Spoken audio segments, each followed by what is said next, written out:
Picture the scene. You're 28 years old. You've spent years carving out your own name in an industry that never lets you forget whose son you are, and you've finally started to feel like you're standing on your own 2 feet. Then your dad opens his mouth on live morning television, and in the space of one gloriously unfiltered moment, drags your most recent embarrassment back into the spotlight with the kind of cheerful, unbothered energy that only a man with absolutely zero remorse could possibly manage. That is exactly what happened when Bradley Walsh appeared on Good Morning Britain and brought up his son Barney's driving blunder in front of the entire nation. And Barney's reaction, a reportedly mortified, "Are you joking?" was, if you know anything about these two, probably the least surprising part of the whole thing. To fully appreciate why this moment hit the way it did, you need to understand the Walsh dynamic. Because this isn't just a celebrity dad making a throwaway joke.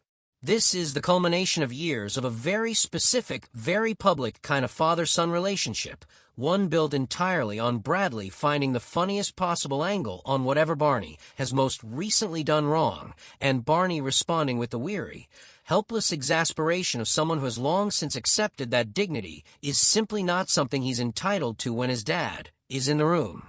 These two have been doing this on television since 2019, when their ITV travel show Breaking Dad first landed on screens.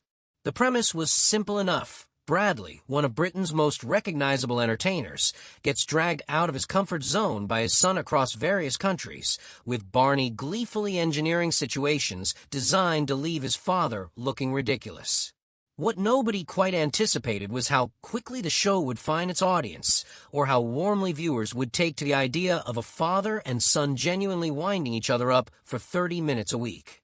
The series pulled in around 5 million viewers an episode at its peak, numbers that made it one of ITV's most reliable feel-good properties, and confirmed that whatever magic these two had together, it was very much translating through the screen. 7 series in, the formula hasn't worn thin. If anything, the dynamic has deepened, because what started as a travel show has quietly become something closer to a long-running character study in how fathers and sons communicate, through teasing, through embarrassment, through the kind of jokes that are only possible because the love underneath them is completely obvious to everyone watching. And nobody plays that game better than Bradley Walsh.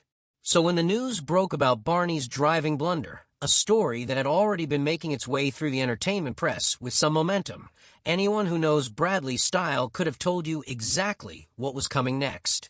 Barney, now 28 years old and building an impressive portfolio that includes Casualty, Gladiators, Death in Paradise, and The Larkins, had found himself at the center of a rather uncomfortable story involving a speeding offense on the M4 motorway in South Gloucestershire. He'd been caught doing 58 miles per hour through a temporary 50 miles per hour zone, a relatively minor infringement, the sort of thing that might ordinarily attract a fine and 3 points and be quietly forgotten. Except Barney's license was already carrying 9 penalty points before this offense was even added to it. Under the totting up rules that apply when a driver reaches 12 points, a ban became not just likely but inevitable. His own legal representative told magistrates at Romford that there was simply no resisting the disqualification. His client had been advised he was not to drive from the night before the hearing.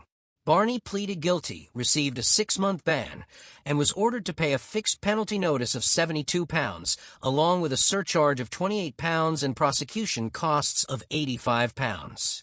He wasn't present at the hearing himself, with his lawyer explaining that work commitments had taken him out of England. In the grand scheme of things, it was not a crisis.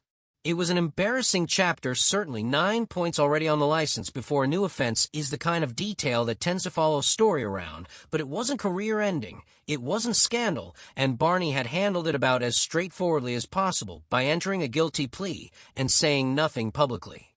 Most celebrities in that position hope the coverage moves on quickly and quietly.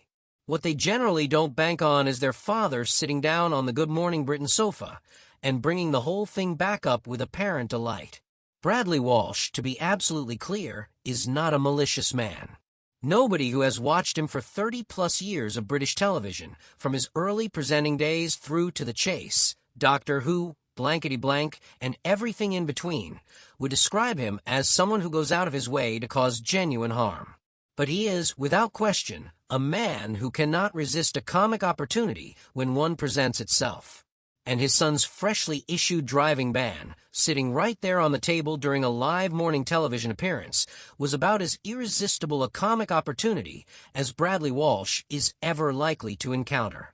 The moment reportedly landed with the kind of perfectly timed, completely unashamed parental energy that will be familiar to anyone who has ever sat through a family gathering where a parent decides that the assembled audience deserves to hear a story that the relevant child would very much prefer stayed private. Bradley leaned into it. He found the funny side. He told the nation.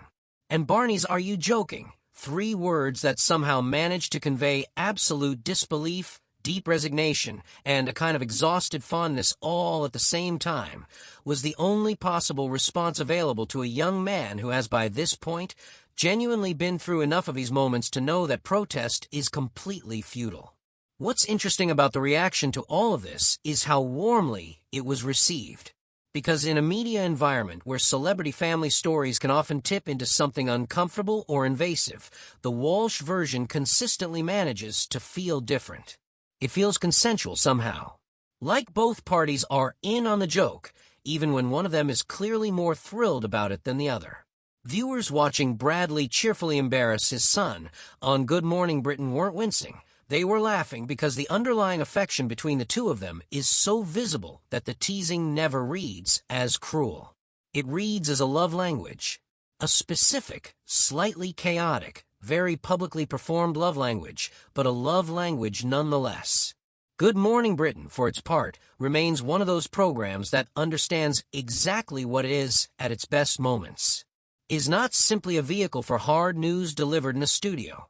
It is a place where the texture of real human interaction occasionally breaks through the format in ways that make for genuinely compelling viewing. A father laughing at his son's misfortune with zero apology. A son responding with helpless mortification. It's not a breaking story. It's not an exclusive. It's just 2 people being entirely themselves, and that turns out to be more than enough. What this moment also does, perhaps more cleverly than it first appears, is subtly reframe the driving ban narrative itself. Because before Bradley sat down on that sofa, the story around Barney was sitting in slightly awkward territory. Court hearings, license points, a ban handed down with his lawyer speaking on his behalf. Not disastrous, but not exactly the kind of coverage a rising television presenter hopes to generate. After Bradley's GMB appearance, the story had shifted. It was no longer purely a legal matter. It had been absorbed into the wider, much warmer Walsh mythology. The dad who never misses a chance to wind up his son, the son who bears it with remarkable grace. That's a far more flattering frame for everyone involved, and it happened almost entirely naturally. ITV announced as recently as March 2026 that Breaking Dad would be returning for a 7th series, which, given everything, perhaps tells you all you need know about the commercial and emotional value of what Bradley and Barney have built together. 7 series is not a run you achieve on novelty alone. It is a run you achieve because audiences genuinely want to spend time with these people, because the dynamic holds up under repeated viewing, and because there is something quietly reassuring about watching a father and son navigate the world together with a mixture of love, chaos, and absolutely relentless mutual embarrassment. Barney Walsh is a talented, hard-working television professional who has earned every role he's landed and continues to build a career that stands on its own. But he's also, and apparently forever will be, the kid in the passenger seat whose dad just told Good Morning Britain about the driving ban. Some things, it turns out, not even a 6-month ban can slow down. What do you think? Is the Walsh father and son double act the most entertaining relationship in British television right now? Does Bradley deserve full credit for the joke, or should Barney finally get some peace? Let us know in the comments, and if you enjoyed this video, please give it a like and subscribe for more UK television news and entertainment coverage. We'll see you in the next one.